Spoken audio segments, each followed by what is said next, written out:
ମୁଁ ଯେବେଠୁ ଦେଖିଛି ଆମର ମାନ୍ୟବର ନବୀନ ପଟ୍ଟନାୟକଙ୍କର କାର୍ଯ୍ୟକଳାପ ସେ ସବୁବେଳେ ସବୁ କାମ ପାଇଁ ସିରିୟସ୍ ଥାନ୍ତି ଏବଂ ବେସିକାଲି ନିର୍ବାଚନ ପାଇଁ ମଧ୍ୟ ସେ ବହୁତ ସିରିୟସଲି କାମ କରିଥାନ୍ତି। ତେଣୁ ଗୋଟେ ଦଳ ଚଳେଇବା ଗୋଟେ ଦଳକୁ ନେତୃତ୍ୱ ଦେବା ଏଇଥିରେ ସିରିୟସନେସ୍ ରହିବା ଉଚିତ। ଏଟା ନୂଆ କଥା କ'ଣ? ଜଣେ ଯଦି ନିଜ ଦଳକୁ ସୁସଂଗଠିତ କରି ରଖିବା ପାଇଁ ଚେଷ୍ଟା କରନ୍ତି ତାକୁ ଆପଣ ଗୋଟେ ଦାୟିତ୍ୱ ସମ୍ପନ୍ନ କଥା କହିବା କଥା, ସିରିୟସନେସ୍ ଅଛି ବୋଲି କହିବା ଦରକାର। କିନ୍ତୁ ଆପଣ କହିବେ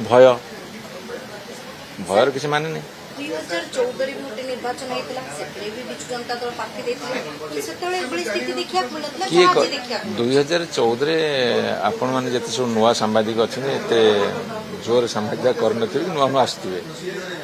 every election has been taken seriously by our honourable ନବୀନ ପଟ୍ଟନାୟକ। ସବୁ ନିର୍ବାଚନକୁ ସେ ସିରିୟସଲି ନିଅନ୍ତି।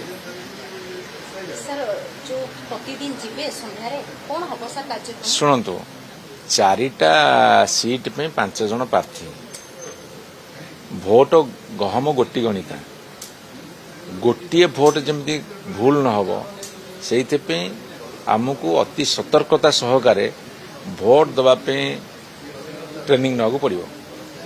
ଯିଏ ଯେତେ ବଡ଼ ଶିକ୍ଷିତ ହୋଇଥାଉ ବେଳେବେଳେ ସାମାନ୍ୟ ମିଷ୍ଟେକ୍ ମଧ୍ୟ ହେଇଯାଏ। ତେଣୁ ଗୋଟିଏ ଗୋଟିଏ ଭୋଟର ମୂଲ୍ୟ ଆମ ପାଇଁ ବହୁତ ଅଧିକା। ତେଣୁ ଆମେ ଚିନ୍ତା କରିବା ଯେ ଭୋଟଟା କେମିତି ସଠିକ୍ ଭାବରେ ଦେବା, ଟିକେ ବିନ୍ଦୁ ବିସର୍ଗ ଭୁଲ ନ ହେବ, ସେଇଥିପାଇଁ ଟ୍ରେନିଂ।